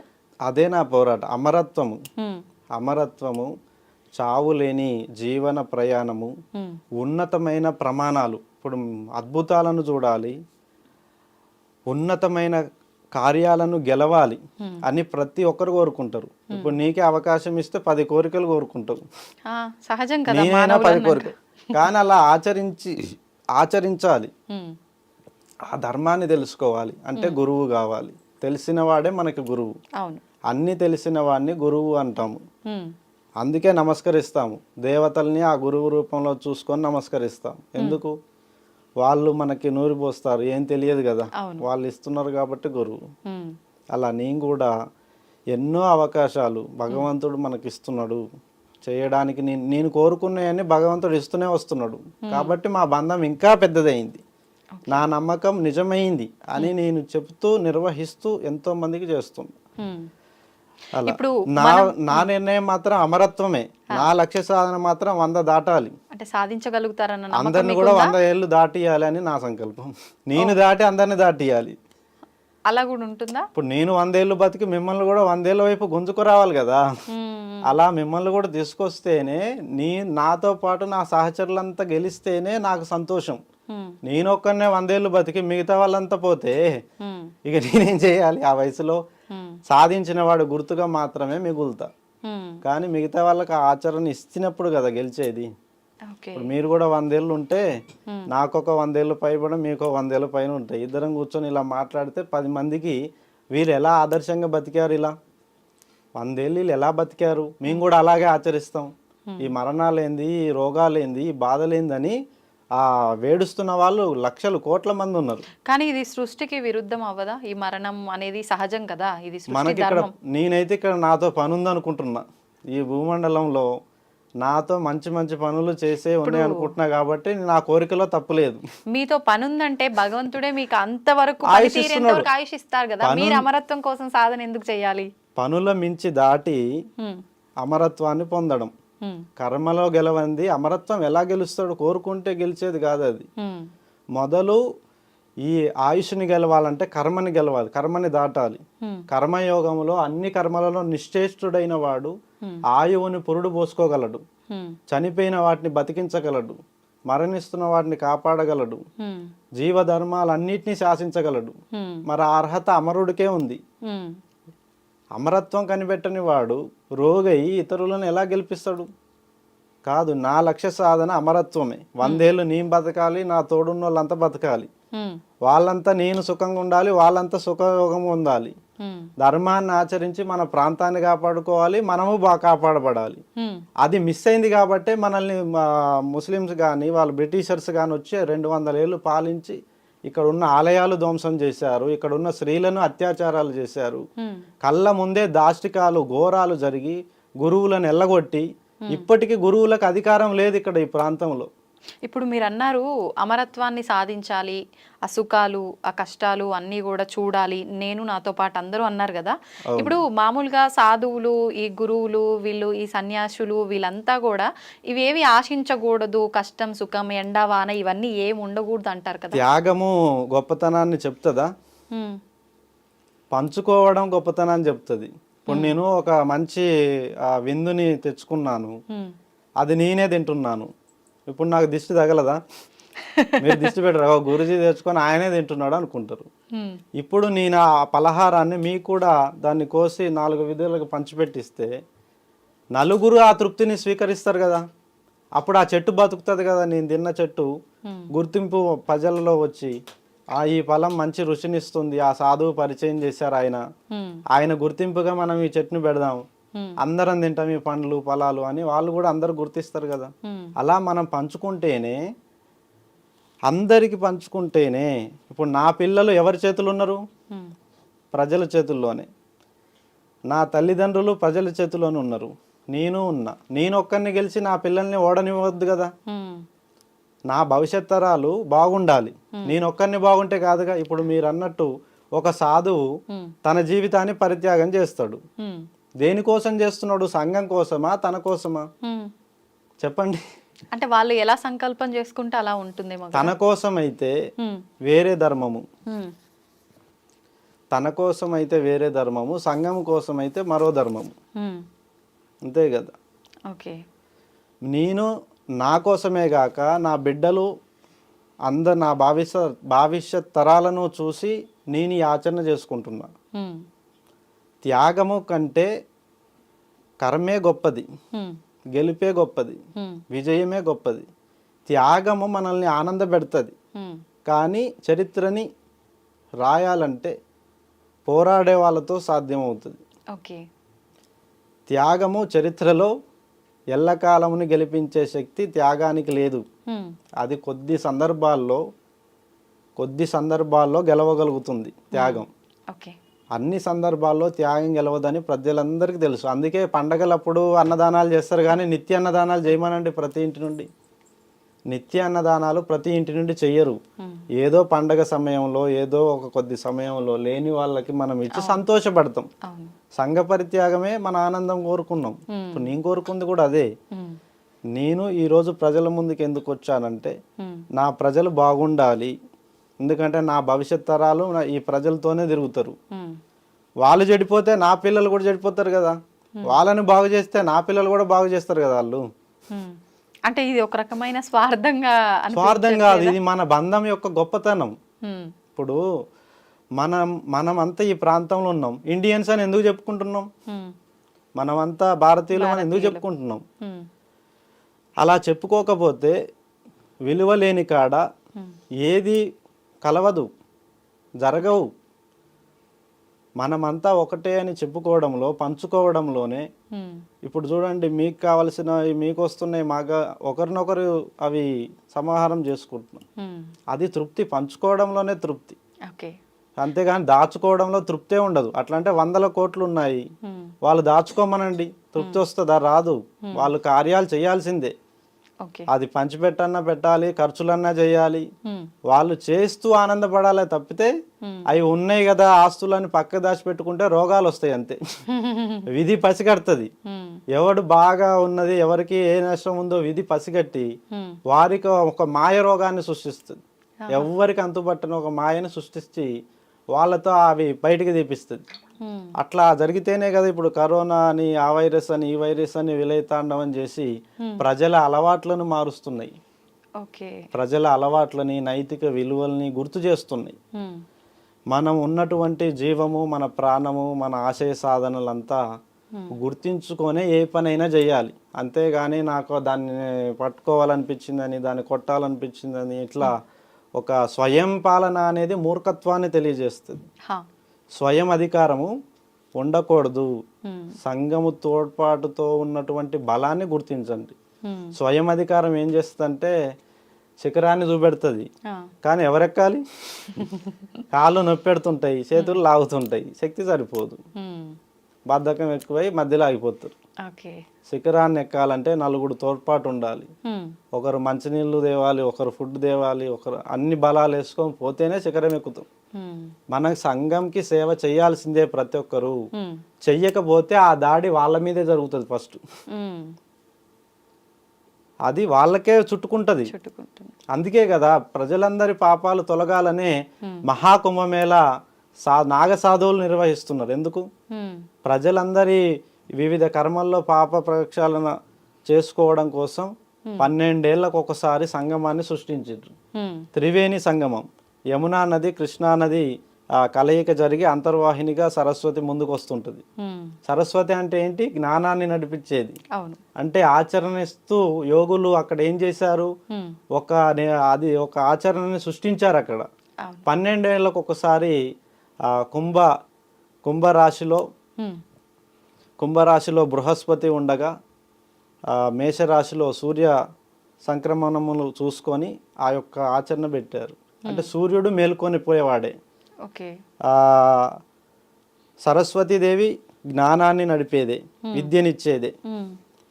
అలా విద్య మేల్కొల్పుడు జరుగుతుంది అక్కడ. విద్యతో మేల్కొల్పడం అనేది జరుగుతుంది కాబట్టే నాగ సాధువులు అక్కడ శిక్షణ తీసుకుంటున్నారు.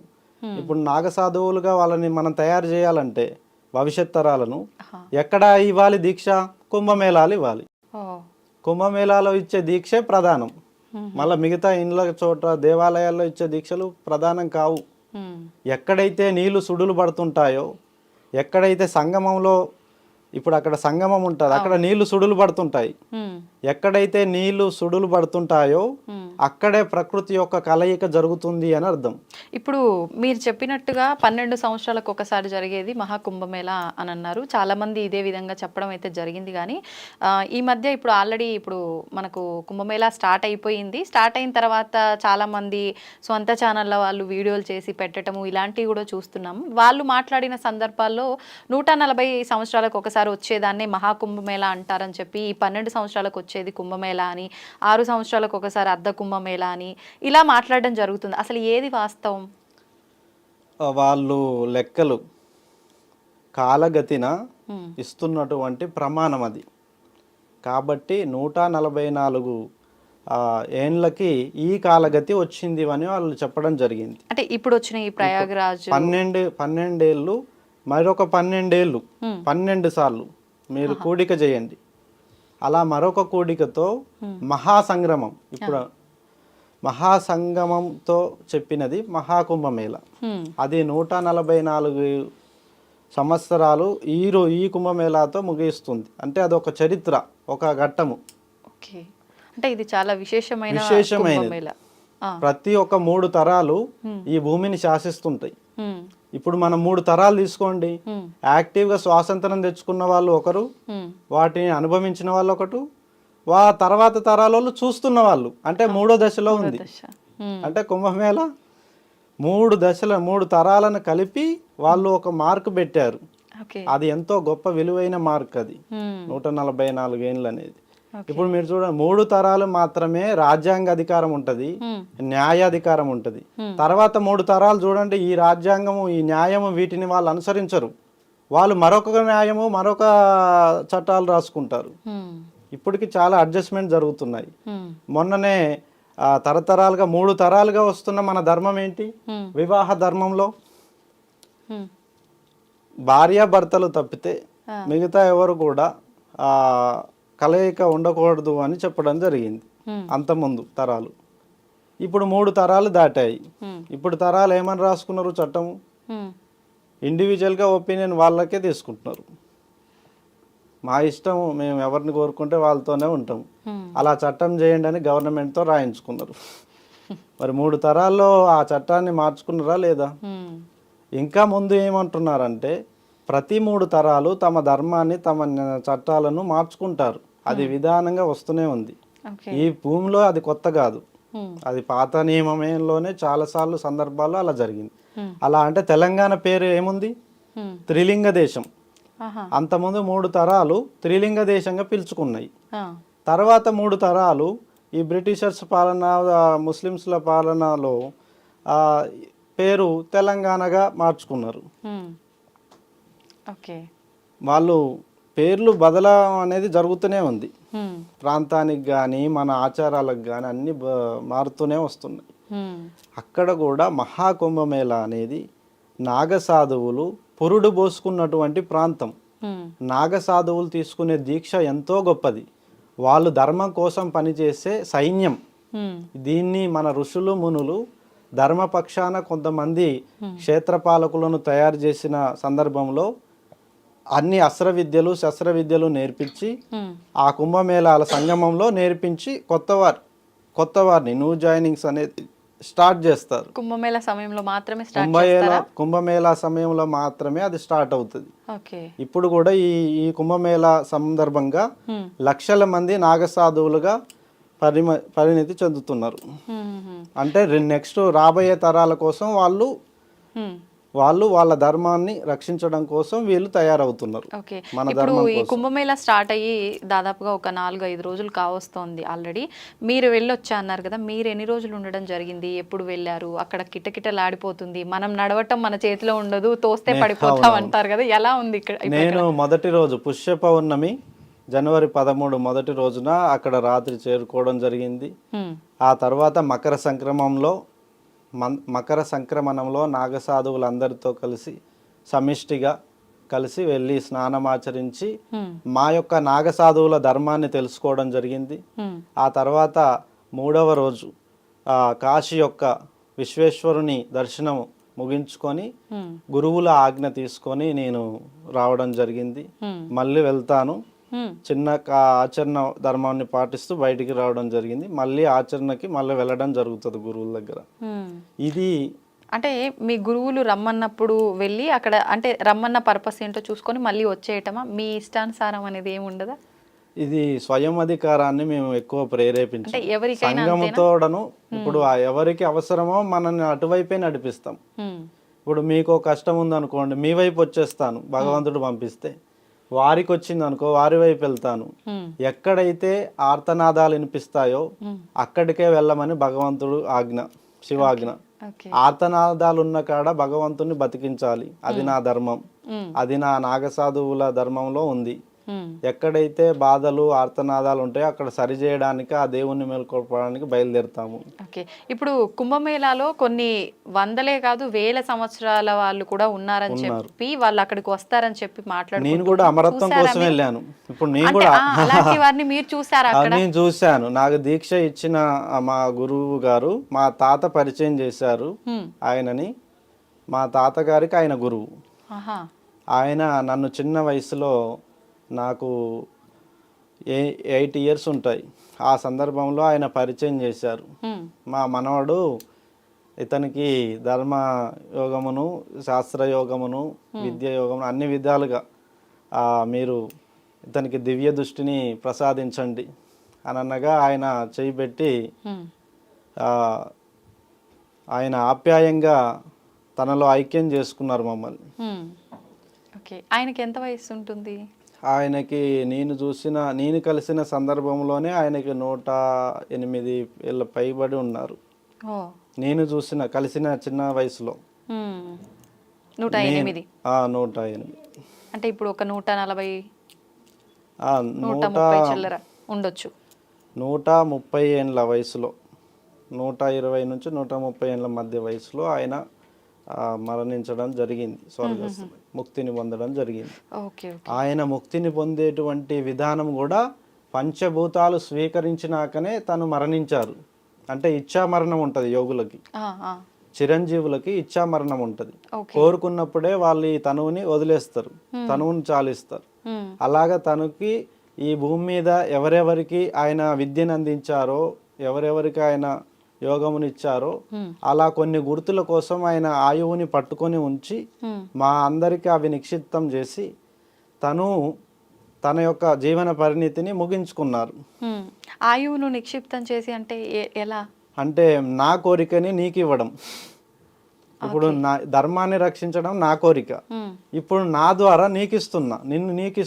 అంటే ఇంకా మీరు ఆ జీవితాన్ని చాలించాల అంటే మీ గురువు విషయంలో ఆయన చాలించాలనుకుంటున్నారు కాబట్టి ఆయన కోరికలని మీకు మీ ఆధీనంలోకి ఇవ్వటం ఎలా? ఆయన బలాన్ని, ఆయన యోగత్వాన్ని, ఆయన దివ్య దృష్టిని మాకు ఇచ్చారు. కాబట్టి ఆయనను స్పర్శించిన మేము విజయులమైనం. ఆయనను స్పర్శించాకే మేము కూడా మహిమలను చూడగలిగాము, దేవుణ్ణి చూడగలిగాము, అద్భుతాలను చూడగలిగాము. కాబట్టి మేము ఇది నిజమని నమ్ముతున్నాం. కాబట్టి అలాంటి అమరత్వం ఉందని మేము నమ్ముతున్నాం, మేము పాటిస్తున్నాం. అలాంటి విజయాలు ఉన్నాయని మేము నమ్ముతున్నాం, ఆచరిస్తున్నాం. అవి అన్నీ మేము కల్లారా చూసి ఒకరు నేను ఇందాక అన్నాను కదా, సాధించిన వాళ్ళే చెప్పాలి గెలుపు గురించి. సాధించని వాళ్ళు చెప్తే అది వేరేలాగా అనిపిస్తుంది. ఆయన సాధించాడు కాబట్టి మాకు చూయించారు. మేము కూడా సాధించి చూయించడమే మా యొక్క లక్ష్యం. మేము కూడా సాధించి చూయించాల్సిందే. ఇప్పుడు మీరు దేవుని చూసారా? అయితే నేను చూశాను. ఎక్కడ, ఎప్పుడు, ఎలా?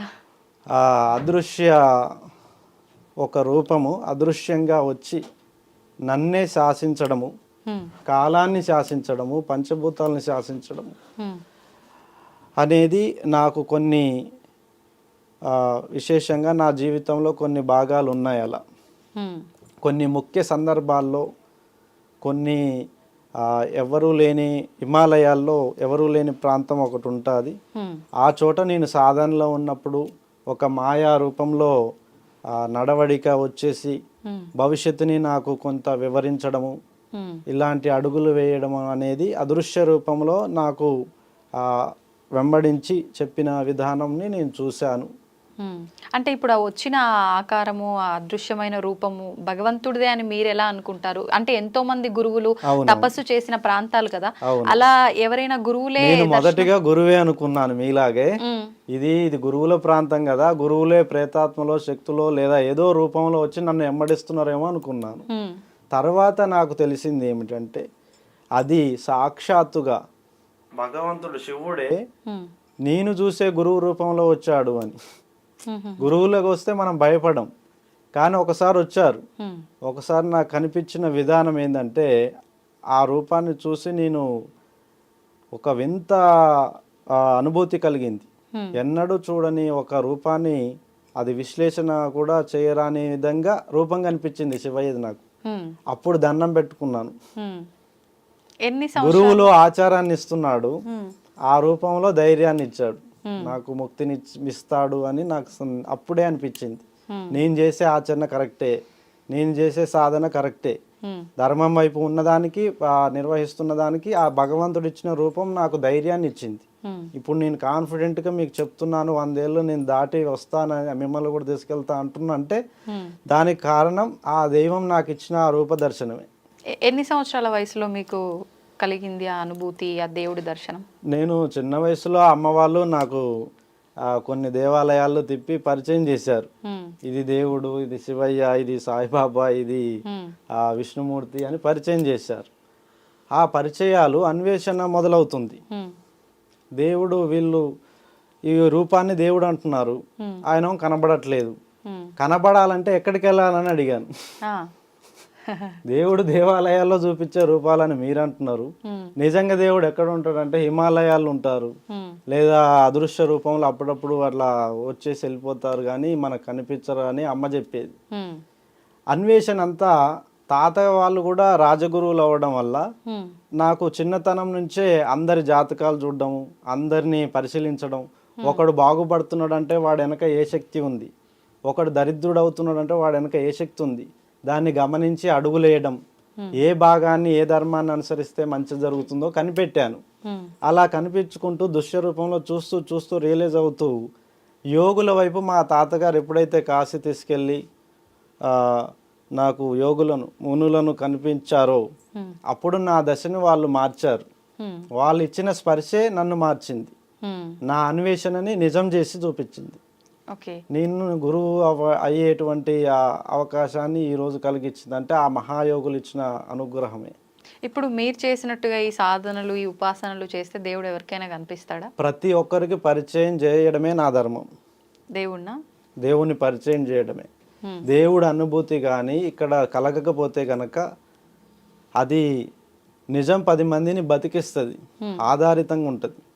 అబద్ధం ఆందోళన సృష్టిస్తుంది. ఇప్పుడు ప్రతి ఒక్కరికి పరిచయం చేయడం అంటే ఎలా పరిచయం చేస్తారు? నా గురువులు నాకు ఇచ్చిన ఆచరణ దైవం అన్నారు. ఉమ్, దేవుడు గుళ్ళో ఉండడు, దేవుడు ఆచరించే విధానం పైన ఆ మనిషి తలపైన ఉంటాడని చెప్పాడు ఉమ్, నా గురువు. నువ్వు వాక్కుని నీ యొక్క ఆచరణని ఉమ్, ఎటువైపు తీసుకెళ్తున్నాడో భగవంతుడు చూస్తాడు. ఉమ్, అన్ని దిక్కులో ఉంటాడు, ఉమ్, టోటల్గా అన్ని దిక్కులు ఉండగలడు. ఉమ్, మన వేదాల్లో కానీ మన వైదిక సిద్ధాంతాల్లో కూడా అదే ఉంది. ఉమ్, అది చూడలేకపోయే వాళ్ళ కోసమే యోగులు దేవాలయాలు నిర్మించారు. ఉమ్, ఆధారభూతంగా నిర్మించి కొన్ని విలువలను సృష్టించి దాని ద్వారా జరిపిస్తున్నారు. ఉమ్, చూడలేని వారు దేవాలయం స్పర్శతోనే తాకి చూడాలి. ఉమ్. అంటే మీలా మేము కూడా అదృశ్య రూపంలో చూసే అవకాశం చూడవచ్చు. ఉంటుందంటారా? మన ఋషులందరూ అదృశ్య రూపంలో ఉన్న శివయ్యను చూశారు, ఉమ్, వాళ్ళు ఎన్నో వరాలు పొందారు. నాకు కూడా ఒక వరం ఉంది, ఆ వరం నేను పొందితే ప్రజలందరి సమక్షంగా సాక్షిభూతంగా పొందితే నాకు కూడా చాలా సంతోషం అవుతుంది. మేము తెలుసుకోవచ్చా మీ వరం ఏంటో? నా వరం అంతా మొదటిది అమరత్వము, రెండవది 10 మందికి చేయుతనించే అంశాలను పొంది ఉండడం, అస్త్ర శస్త్రాలను ధరించినటువంటి నాయకులు ఉన్నారు, కానీ వాళ్ళు ఏం చేస్తున్నారు? ధర్మాన్ని రక్షించడంలో కొంత పోరాడి కొంత పోరాడలేక ఒకసారి చేస్తూ ఒకసారి చెయ్యకపోకుండా అలసిపోతున్నారు. అలసట లేని నాయకత్వాన్ని, అలసట లేని ధర్మ పరిరక్షణని, అలసట లేని యోగత్వంగా అమరత్వంగా మార్చే విధంగా అందరినీ అమరులుగా, అందరూ ఎక్కువ కాలం బతికేవారిగా ప్రపంచవ్యాప్తంగా గుర్తింపు ఉండాలి. ఫలానా ఇండియన్స్ అంటే ఆయుర్దారం చాలా బాగుంటుంది. ఈరోజు జపాన్ గురించి చెప్పుకుంటున్నారు. జపాన్లోనే అత్యధికులు ఎక్కువ కాలం బతికిన వాళ్ళు ఉంటున్నారు ప్రపంచం మీద అని చెప్తున్నారు. అంటే అది ఇక్కడ ఉండాల్సిన వాళ్ళు అక్కడ ఉంటున్నారు. వింతల్లో ఒక వింత అన్నట్టు ఎవరో ఒక్కరు కదా అలా, అంటే ఎక్కువ కాలం జీవించి ఉండేవాళ్ళు ప్రతి ఒక్కరు అమరత్వం పొంది అలా ఉంటే అదంతా సృష్టికి విరుద్ధమే అవుతుంది కదా. అమరులు మనకు అవసరం, ఎందుకంటే ఈ ప్రాంతం రోగులతో బాగుపడదు. ఇప్పుడు నేను సహాయం చేయమని నేను పిలుస్తా, అతను రోగి అయింది అనుకోండి, నేనే కష్టాలతో బాధపడుతున్నా, నేనేం చేయాలి స్వామి? మీ పక్కకి వెళ్ళిపోతే నాకు రోగం ఉంది, షుగర్ ఉంది, బీపీ ఉంది, థైరాయిడ్ ఉంది, నాకు గ్యాస్ట్రిక్ ఉంది, నేను ధర్మ పరిరక్షణ చేసే అంశాలే నాలో లేవు, నన్ను వదిలేయండి స్వామి, నేను బతుకుతున్న కొన్ని క్షణాలన్నా మిగులుతాయని దండం పెడతాడు. అదే అమరుడైతే నేను చూపించిన వెంటనే ఆ పనికి నేను కూడా వస్తా, చేద్దాం పా స్వామి అంటాడు. అమరుల కలయిక మన ఈ ప్రాంతం రక్షించగలదు. అమరులు లేకపోతే, అమరత్వం పొందే వాళ్ళు లేకపోతే, ఆయుష్ బలంగా లేని వాళ్ళు అయితే అది పనిచేయదు, ఈ ప్రాంత పరిరక్షణ జరగదు. ఇది రోగాల దిబ్బగా మారుతుంది ఈ ప్రాంతం అంతా. ఈ ప్రాంత పరిరక్షణ కోసం నాగసాధువులు ఎన్నో ఆచరణలు తీసుకొస్తున్నారు ధర్మాన్ని స్థాపన కోసం. ధర్మాన్ని స్థాపించడం కోసం విష్ణుమూర్తే 10 అవతారాలు ఎత్తిండు. అది సరిపోక ఇప్పుడు 11వ అవతారం ఉంది. దశావతారాలు ఎత్తుకుంటూ వస్తూనే ఉన్నాడు, అది ఆగదు. విష్ణు భగవానుడు సాక్షాత్తుగా ఈ యొక్క తొలగించడం కోసమే, ఈ యొక్క సమస్యల నుంచి విముక్తి చేయడం కోసమే అవతరిస్తున్నాడు. తెలుసుకోవాలి ప్రజలంతా కూడా, అమరత్వాన్ని తెలుసుకోవాలి. ఒక ప్రాణాన్ని కాపాడడానికి 10 మంది రావాలి. ఈ రోజు మొన్న ఒక యాక్సిడెంట్ వీడియో చూశాను. యాక్సిడెంట్ అయితే సిటీలో అందరు చదువుకున్న వాళ్ళే, విద్యావంతులే, కానీ ఒక యాక్సిడెంట్ అయ్యి వాళ్ళు పడిపోతే కేసులు అవుతాయి, అవి అవుతాయి, ఇవి అవుతాయి అని చట్టాలు ఒక చూసి సగం మంది వెళ్ళిపోతున్నారు. ఇంకేం జరుగుతుందో నాకు ఆ శక్తి లేదు కదా అని వెళ్ళిపోయే వాళ్ళు కొద్ది మంది. తీరా చూస్తే ఆ వ్యక్తి ప్రాణం పోతుంది.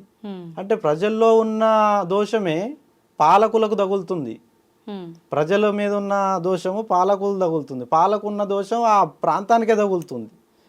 దేశం అంతా సుభిక్షంగా ఉండాలంటే ధర్మమే మూల కారణం. ధర్మాన్ని ఆచరించడం ముఖ్యం కదా. ఇప్పుడు నిన్నైనా నన్నైనా గెలుపు దిశకి వెళ్ళాలంటే అవి చూసుకొని వెళ్తాం మనం. ఇప్పుడు భగవంతుడివి అవతారాలు అన్నారు కదా మీరు, దశావతారాలు, ఇంకా అవతారాలు ఉన్నాయి అని చెప్పి, ఇంకా ఎన్ని అవతారాలు ఉన్నాయి? ఏ యుగంలో రాబోతోంది? ఎప్పుడు రాబోతోంది అవతారం? కృష్ణ భగవానుడు జీవిత సారాంశాన్ని గీత ద్వారా మనకు బోధించాడు. ధర్మాన్ని అన్నదమ్ములే అందులో రాజ్యాలను, పాండవులు కౌరవులు రాజ్యాలు పంచుకోవడంలో వచ్చిన ఆస్తి గొడవలలో ఆ యుద్ధం జరిగింది. ఆస్తి గొడవలలో జరిగిన యుద్ధాన్ని ఆయన నీతి పక్షాన నిలబడి గెలిపించాడు. ఇదే రానున్న యుగం మొత్తం జరుగుతుంది అని చెప్పి గీత సారాంశంను మీరు చదివి బయటికి రండి, మేలుకోండి. గీత సారాంశం అందుకే ఇస్తున్నా నేను.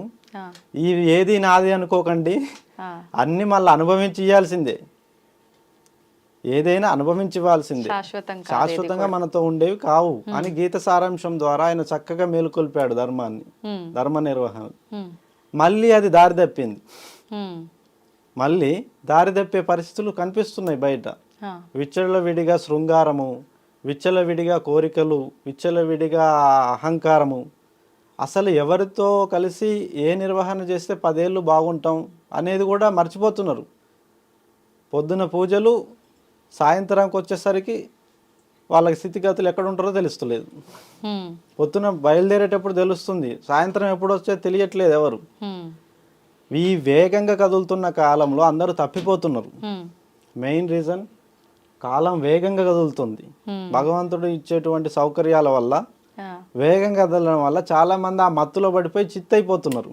అవును. చిత్తైపోతున్న వారి సంఖ్య ఎక్కువ ఉన్నది, బాగుపడుతున్న వాళ్ళ సంఖ్య తక్కువ ఉంది.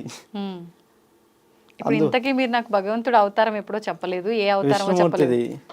విష్ణుమూర్తి గురించి, విష్ణువు సాక్షాత్తు శివుని కాంక్షనే విష్ణువు నడిపిస్తుంటాడు. ఉమ్, శివునికి లేని రూపం విష్ణువుకు ఉంది.